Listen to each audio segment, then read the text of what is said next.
So Bismillah Rahman Rahim. We are over here. We had discussed forms of verbs, and as we know that there were around about 4 forms of verbs. The first one was base, the second one was past form, and the third was what? Past participle, and the next one was present participle, or first form of the verb with ing.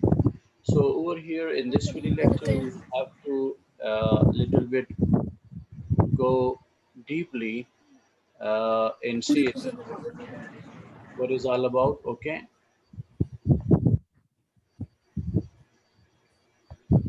so a verb is a word or a okay or a combination of words that indicate actions. Sir, Can, we should write it. no need to write it. Okay, a It is for only explain. yes, just to explain. Okay, so a Okay, sir. combination of words that indicates actions are set of a verb is a part of a sentence that tells us that what the subject performs. What the subject performs. So verb is what? It is an information that what the subject does, okay, or will do, or all these things. Verbs are the hearts of the English sentences, as I had told you earlier. And for example, Jacob walks in the morning, and Mike is going to school, and Albert does not like to walk, and Anna is a good girl. So you can see, boys, okay, this walk is an action, okay, verb, and this Mike is going, a condition of action, okay, that tenses over here that going still, the action is going on, and Albert does not what like to walk, so this is a negative verb. Anna is, so this I am or you are or she is or he is, that is a state of being verb, that is a state of being verb. So verbs are related to a lot of other factors like subject, person, number, tense, mood, voice, etc. And basic forms of verbs, as I have told you, there are 6 basic forms of verbs, and these are forms as follow. Best form, as I have told you, first form. Okay, children play in the field. And the next was infinitive. Tell them not to play. This form I hadn't told you, and inshallah I will explain that.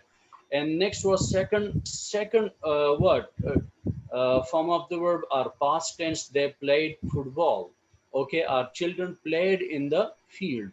And the next was past participle, as I have told you that this is also called third form of the verb. So children have played in the field, or they had played in the field. And the next is present participle. As I have told you, the present participle is what? It is first form of the verb along with ing. I saw them playing with him today. The next is gerund. So gerund, that is a verbal noun. Okay, it seems to be a verb, but it is not a verb. It is the subject. Okay, swimming is the best exercise. What is best? Swimming is the best exercise. So that is it. Now we'll have to little bit know about finite verbs, non-finite verbs, action verbs, linking verbs, auxiliary verbs, and modal auxiliary verbs. So guys, coming towards it, I don't know what is happening to it. So finite verbs are actual verbs, that they are called roots of the sentences or hearts of the sentences, as I had told you. And it is a form of a verb that is performed by or refers to a subject or uses of the 12 forms of the tenses and changes according to the number person of the subject. So these are what finite verbs, as I had told you that finite verbs are what? They are actual verbs, they are real verbs, they show tenses, as you can see in the 12 tenses, okay? 12 tenses mean if present tense, we are discussing present tense, so what will be? Present indefinite, present continuous, present perfect, and present perfect continuous. Similarly, we will go to past, past indefinite, past continuous, past perfect, past perfect continuous, and similarly 4 will be of the future. So future indefinite, future continuous, and future perfect, and future perfect continuous tense. So these are the tenses. All of these verbs that they are over there, they are real verbs, they are finite verbs. Okay, And Alex went to school. For example, Alex is the subject, and what he performed? He performed the action of went or going to school. The information is evident only by the verb went. If just we remove this went, there will be no sentence. Alex to school, what to school? So the information, the main information is missing. Alice went to school or Alice came back from the school. Robert plays hockey. Now you can see that plays is once again what? A verb, an action. If you remove Robert and hockey, what will happen? Nothing. Okay, it will be then a sentence lag or a useless thing. So Robert plays hockey and he's playing for Australia and he is one of the best player. As you can see over here, this is going to directly what? Tell us about the state of being or refer back to what? Robert. And here is the verb directly refers to the subject itself. As I told you, okay, refers back to Robert. And then non-finite verbs. Non-finite verbs are not actual verbs. They do not work as verbs in the sentence. Rather, they work as nouns, as adjectives, as adverbs. So remember guys that these verbs, non-finite verbs, they are unreal verbs. They are not real verbs. They are not showing any action, any state of being, or any time of action.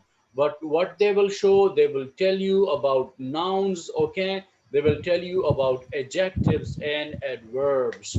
So non-finite verbs do not change according to the number, person, of the subject, because these verbs also, they are also called verbals that do not have any direct relation to the subject. Sometimes they become the subject themselves, as I have told you that what playing is my hobby or some like the sentence. Okay, the forms of noun of non-finite verbs are infinitive. Remember, infinitive is non-finite verb.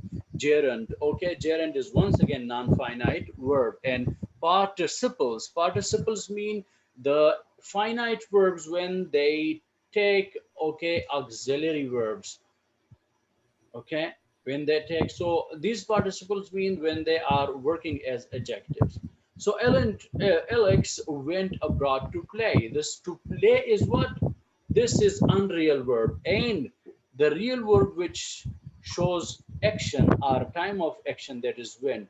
Playing cricket is his only job, and this is present what? Participle. When present participle is used as the subject or the starting word of a sentence, it means that this is not a verb, that is a noun, and that is a subject. Okay, so this is what? Playing cricket. Playing cricket is his only job. So over here, playing cricket is the subject of the sentence and his only job. And I have broken a bet. Oh, sorry, I have a broken bat. Sorry. I have what? A broken bat. So I have is going to show that what do you have? Your possession is shown over there. And what you have? A broken bat. Over here, what type of bat? Broken bat. So it is an adjective. And walking is a good habit. So over here, walking is a gerund. Okay. And this gerund is going to once again going to tell you about the subject. Okay. And that was the thing. An action verb, as I had told you, that action verb indicate to the subject of a sentence that what it performs. Action verbs can make the listener, the reader feel emotional, okay, or it can make you feel the listener's emotions and see scenes move vividly and accurately and exactly. Action verbs can be transitive or intransitive, and transitive verbs must have a direct object, as I have told you. An intransitive verb demands, okay, what? A transitive verb demands something or someone to be acted upon. It means that a transitive verb demands an object. I painted the car. What I painted? I painted the car. I eat. What I eat? I eat in a banana. And she is reading the newspaper. What she reads? She is reading the newspaper. So the answer, what is the newspaper? I painted. What I painted? The car. So if the answer is that what did you paint? I painted what? A car. Then that is a transitive sentence. When the verb needs an object or someone, something to complete itself, that is what? That is uh, transitive verb. And now we are coming towards intransitive verbs. Intransitive verbs do not act upon anything. They need not any word, anything, someone, okay, or something to complete itself or its action. They may be followed by adjective. So you will see after a transitive verb, there will be an adjective, there will be an adverb or a preposition or another part of speech. For example, she smiled. So the work, the job, the function of smiling needs not anything. You can do it. Okay, you can smile whenever you wish to. The verb smile cannot have any object since the action of smiling does not fall upon anything or anyone. I wake up. I wake up at 6 a.m. So there's no object is needed. Okay, no object is needed. Okay, I wake up. So that is what no object, okay, nothing or no one is needed over there. Subject intransitive verb is sufficient to make a complete sentence, but subject plus transitive verb is not sufficient to what? Sufficient, because transitive verbs demands a direct subject, sorry, object or link.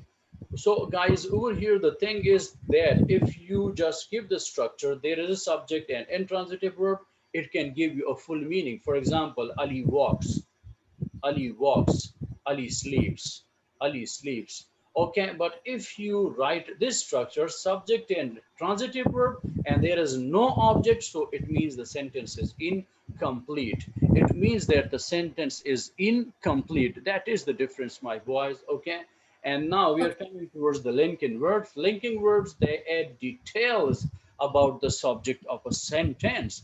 And in its simplest form, it connects the subject and the complement. The subject and the complement, that is the word that follow the linking verb, and it creates a link between them instead of showing action.